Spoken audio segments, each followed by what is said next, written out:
अब वाकई में तहरीक इंसाफ बन गई है, क्योंकि अब हम लोग वाकई में इंसाफ के लिए निकले हैं। क्योंकि तहरीक इंसाफ तो 26 साल से नाम है, लेकिन वो नाम था। अब वाकई में पार्टी ने अपनी रूह के मुताबिक इस जिद्दोजहद में एक रंग डाल दिया है, तो ये बहुत अच्छी चीज है। कंटिन्यू करते हैं। इमरान खान इमरान खान जाएगा पाकिस्तान। इमरान खान इमरान खान क्या चाहते हैं? आजादी हक हमारा, आजादी लेके रहेंगे। आजादी। अस्सलाम वालेकुम एवरीवन। मेरा आज यहाँ पे बात करने का मकसद ये, मैं एक छोटे से इंसिडेंट से स्टार्ट करना चाहती हूँ। जब आज मैं घर में, मेरी 10 साल की बेटी है, उसके साथ मैं एक पोस्टर बना रही थी खान साहब के लिए, और मैं तैयारी कर रही थी यहाँ पे आने की। तो घर से निकलते हुए मुझे मेरी बेटी ने पूछा, मामा आपको भी आज पुलिस मारेगी? तो मैं उस टाइम की अपनी जो फीलिंग्स है वो शेयर करना चाहती हूँ, और अपने हुक्मरानों से, पाकिस्तान के पीडीएम से, उनके सहूलतकारों से, उनके हवारियों से ये सवाल करना चाहती हूँ कि क्या आप हमारे बच्चों के जहनों से ये नक्श मिटा सकेंगे? क्या वो ये जो कुछ 1 साल से फस्तायत हो रही है हमारे मुल्क में, चलो हम लोग यहाँ पे सेफ हैं, हमारे बच्चे यहाँ पे सेफ हैं, बेशक वो सब कुछ ये देख रहे हैं, उनके साथ हो नहीं रहा, लेकिन वो बच्चे जो 6 साल के बच्चे को पुलिस अरेस्ट कर लेती है इस बात पे कि वो मिठाई तकसीम कर रहा है खान साहब के रिलीज के लिए। 11 साल के बच्चे के हाथों पे, पाँव पे बुलेट्स के, रबर बुलेट्स के निशान है, स्वेलिंग है। क्या आप उन बच्चों के जहनों से ये नक्श, ये ट्रॉमा मिटा सकेंगे? मेरा ये सवाल है उन हुक्मरानों से। मैं आज बोलने पे मजबूर इसलिए हुई हूँ यहाँ पे। मैंने अपनी बेटी को बोला कि बेटा नहीं, सिविल सोसाइटीज़ में ऐसा नहीं होता। आई विल बी सेफ, मैं सेफ रहूँगी और जैसे मैं जा रही हूँ वैसे ही वापस आऊँगी। तो क्या हमारे पाकिस्तान में जो पुरअमन एहतजाज के लिए, पीसफुल प्रोटेस्ट के लिए हमारे पीटीआई के सपोर्टर्स या हमारी आम आवाम जो निकलती है, क्या वो ये घरों से ये कह के निकल सकते हैं अपने बच्चों को जो हालात अब हो रहे हैं? ये मेरे जज्बात थे जिसकी वजह से आज मैं बोलने पर मजबूर हुई हूँ। मेरा हुक्मरानों से, उनके सहूलतकारों से ये सवाल है कि आज से 10-12 साल बाद जब ये नस्ल जवान होगी, हमारी तो जिंदगी, मतलब हमारी नस्ल का तो अब सवाल ही खत्म हो गया एक तरह से। तो जब ये नस्ल जवान होगी तो क्या इन लोगों के जहनों में रूल ऑफ लॉ के लिए, डेमोक्रेसी के लिए, कानून के लिए, इंसाफ के लिए, क्या इनके दिलों में, इनके जहनों में कोई ट्रस्ट होगा? क्या ये ट्रस्ट कर सकेंगे हमारे मुल्क के सिस्टम पे, हमारे मुल्क के इंसाफ पे? क्या ये सोच सकेंगे कि हाँ मुझे कोई प्रॉब्लम है, मुझे किसी मामले में इंसाफ चाहिए तो मैं अदालत जाऊँ? क्या वो ये डेयर करेंगे? या वो उनके जहनों में यही बैठा होगा, हाँ जी जिसकी लाठी उसकी भैंस, आपके पास ताकत है, आपके पास पावर है, नो मैटर वो कैसे आई है तो आप सेफ हो, अदरवाइज आप भेड़ बकरियां हो, आपके साथ कुछ भी हो सकता है, कभी भी कुछ भी हो सकता है। तो जहाँ तक खान साहब की बात है तो हमारी वफाएं, हमारी दुआएं सब खान साहब के साथ है और उनके साथ रहेंगी। हमारी आने वाली नस्लों की वो नहीं बदलेंगी। तो खान साहब को मैं यही कहना चाहूँगी कि आपने घबराना नहीं है, पूरी आवाम आपके पीछे खड़ी है, चाहे कुछ भी हो जाए, ना हम पीछे हटेंगे और ना बाकी आवाम पाकिस्तान की जो है वो पीछे हटेगी इंशाअल्लाह। कौन बचाएगा पाकिस्तान? कौन बचाएगा पाकिस्तान? हम लेके रहेंगे, मेरा बाप भी देगा, हम छीन के लेंगे।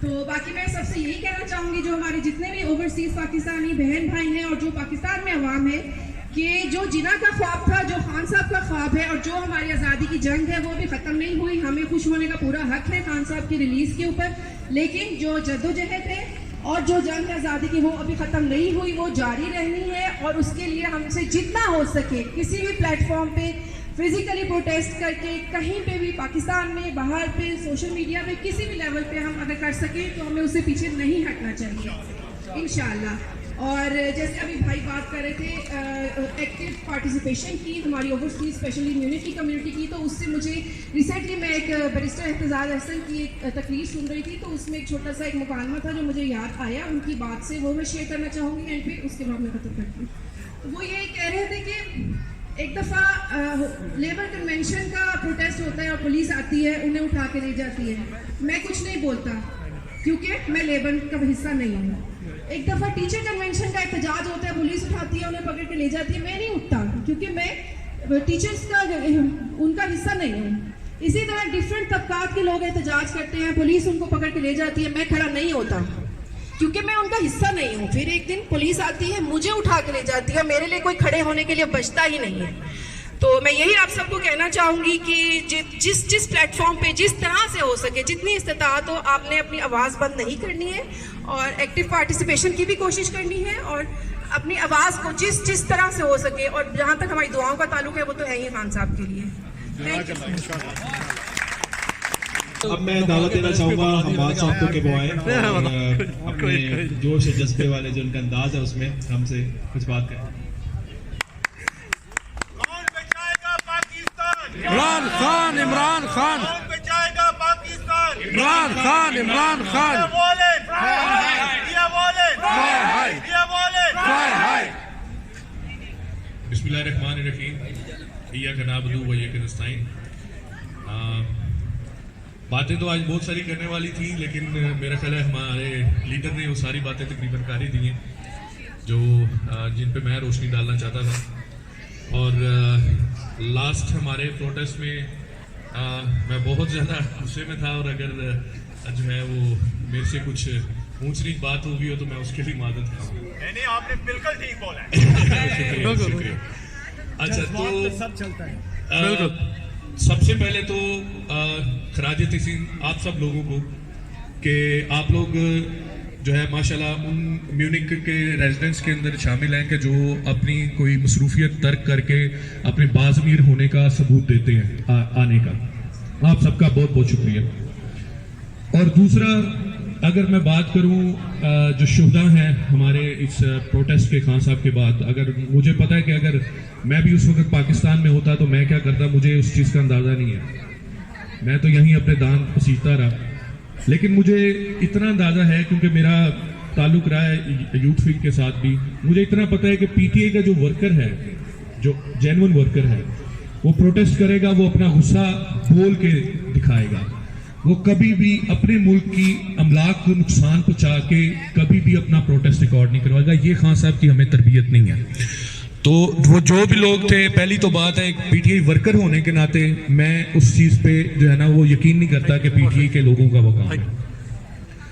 दूसरी बात, मैं खराज तहसीन उन लोगों को भी पेश करूंगा जो लाहौर में ज़मान पार्क आते हैं, और जब से खान साहब की जान को खतरा है और उधर उन्होंने डेरे लगाए हुए, दिन रात उधर बैठते हैं। मेरी माएँ, बहनें, बच्चे, बुजुर्ग, वो अपनी जो है सर्दियों की रातों में भी अपनी रज़ाइयाँ छोड़ के खान साहब की हिफाजत के लिए उधर बैठे हुए थे। तो खराज तहसीन उनको भी। और दूसरा, ख़ास तौर पे क्योंकि मेरा ताल्लुक भी लाहौर से है, तो लाहौरियों की हमारी एक वाइब है, हमारी एक कल्चर एक थोड़ा सा डिफरेंट है कि हम लोग जिस चीज़ पे अड़ जाते हैं ना, हम लोग वहाँ करते हैं थड़े की सियासत जिसको कहते हैं। तो जो सबसे बड़ी तकलीफ मेरा ख्याल है कि नून लीग को खास तौर पे है ना कि उनसे वो उनका थड़ा छीन गया, ये सबसे बड़ी उनको तकलीफ है। अगर आज, मुझे इतना पता है कि अगर आज सिर्फ लाहौर उनके साथ खड़ा हो जाए ना तो वो कल इलेक्शन करवा देंगे, इतना मुझे अंदाजा है कम से कम। क्योंकि लाहौर को जितना उन्होंने ब्राइब करने की कोशिश की है ना, बाकी सब इलाकों को पीछे रखा गया। हम लोगों को तकलीफ होती है, लाहौर बेशक हमारे लिए अच्छा हो रहा है, लेकिन बाकी शहरों का क्या, बाकी सूबों का क्या, उनको क्यों नहीं उनके हकूक मिलते? तो ये जो एक रवायत है कि अपने को हम लोग नवाजते हैं और दूसरे का सोचते नहीं। हम सब पाकिस्तानी हैं। हम लोग कब एक पाकिस्तानी बन के सोचेंगे? जिस दिन अभी भी बहुत ज्यादा, जैसे अब ओवरसीज पाकिस्तानी जितने ज्यादा बाशऊर है, मेरा ख्याल है कि पाकिस्तान में बहुत कम तादाद है उन लोगों की जो बाशऊर है। वो तो खान से मोहब्बत, उनको हीरो समझ के, कोई शौकत खान की वजह से, कोई उनकी तकरीरों की वजह से उनके साथ है, लेकिन एक बाशऊर और बाज़मीर पाकिस्तानी क्या होता है, मेरा ख्याल है ओवरसीज में बहुत बड़ी वो तादाद है। तो अगर एक जो सबसे बड़ा उनको एक ये डर भी है जो सारी तमाम पार्टियां हैं कि जिस दिन ओवरसीज पाकिस्तानी को उनके वोट का हक मिल जाएगा ना, तो आप देख लें कितने करोड़ वोट पड़ता है हर इलेक्शन के अंदर, कितने करोड़ वोट पड़ता है। 90 लाख भी अगर आप लगाएं पाकिस्तानी, 50 लाख ने भी अगर वोट दे दिया तो इलेक्शन का तो पासा पलट जाएगा। बिल्कुल डरते हैं उस चीज से। वोटिंग मशीन, मैंने इलेक्शन 2013 के पोलिंग स्टेशन के ऊपर ड्यूटियां की हुई हैं, मुझे पता है कि धांधलियां कैसे होती है, और ये लोग बोगस वोट करके और सारी चीजें करके इलेक्शन करते हैं। लेकिन खान साहब, इंशाल्लाह उम्मीद है सारी चीजों की अपनी तकरीर को शॉर्ट करते हुए कि खान साहब से हमें बहुत सारी उम्मीदें हैं, लेकिन खान साहब से पर्सनल में मुलाकात भी हुई थी जब टाउन का मैं प्रेसिडेंट बना था। तो खान साहब को मैंने कहा था, खान साहब अगर जिस दिन आप अपनी लाइन छोड़ेंगे ना तो हम आपके खिलाफ भी खड़े हो जाएंगे। तो खान साहब ने मुझे इस चीज पे अप्रिशिएट भी किया था। उन्होंने कहा था यही मैसेज पहुंचाना है सब नौजवानों को कि अगर आपका कोई लीडर जिसको आप मान भी लो कि वो लीडर है, अगर वो भी गलत करेगा तो उसके सामने भी खड़ा होगा। ये खान की तरबियत है। और आखिर में चीफ जस्टिस ऑफ पाकिस्तान, आपका बहुत बहुत शुक्रिया।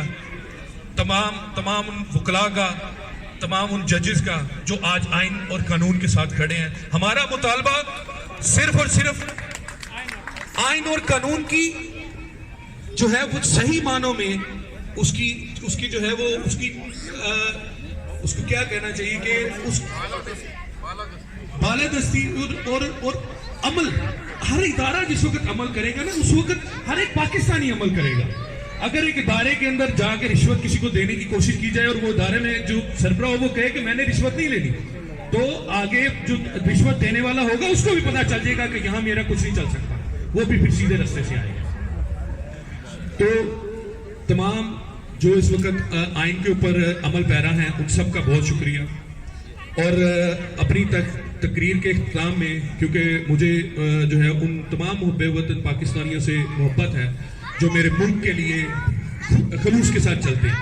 और आज जितने भी लोग, जितने भी पाकिस्तानी गिरफ्तार हुए हैं, जितने भी माओ के बच्चे जो है और माओ की बेटियां जो है आज जेल में हैं, उनके लिए भी आप लोगों को भी सबको सलूट है। और आपने भी घबराना नहीं है। इंशाल्लाह वक्त आएगा कि जिस वक्त कानून की हुक्मरानी होगी और इंशाल्लाह हमारा खान जो है वो वजीर आजम होगा, बल्कि मैं तो कहता हूं कि उसको सदर बनना चाहिए अब, और सदरी इख्तियारात उनके पास होने चाहिए जो तय मुर्दगान ने किया। और दूसरा, सहाफत, फ्रीडम ऑफ स्पीच जिस मुल्क में नहीं होती उस मुल्क का बेड़ा गर्क वैसे ही होता है जो आज हमारे मुल्क में हो रहा है।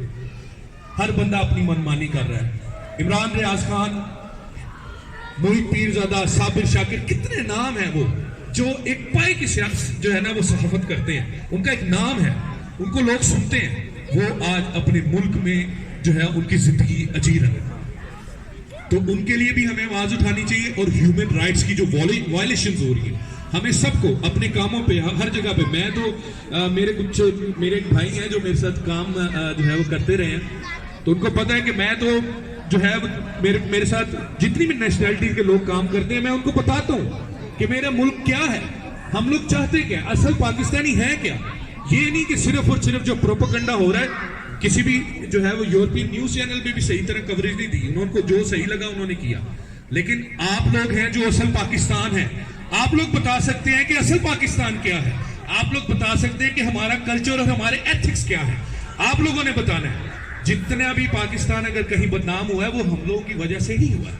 हम लोगों ने कुछ गलतियां यहाँ की हैं जिसकी वजह से हमें जो है वो ये दिन देखने पड़ते हैं। बहरहाल जी, बहुत बहुत शुक्रिया आपका, बातें बहुत सारी करने की लेकिन वक्त कम है।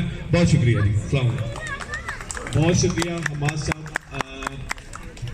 Once again, I just want the people to know that we are gathered here because there is a fascist government in Pakistan that is literally butchering people, massacring people, shooting on their heads, women, kids, they are dragged on the street, there is blood on the street, and the people of Pakistan are fighting for their democratic right of free and fair elections and the rule of law. You should definitely go and look it up as to what is happening in Pakistan, because people of Pakistan always cared about what was happening here, and they were always standing with the people of West, whether it was Cold War, whether it was war against terror, whether it is a Ukrainian conflict. Thank you. अब मैं दावत देना चाहूँगा अली शाह साहब को कि वो आए और अपने ख्यालात का इज़हार करें।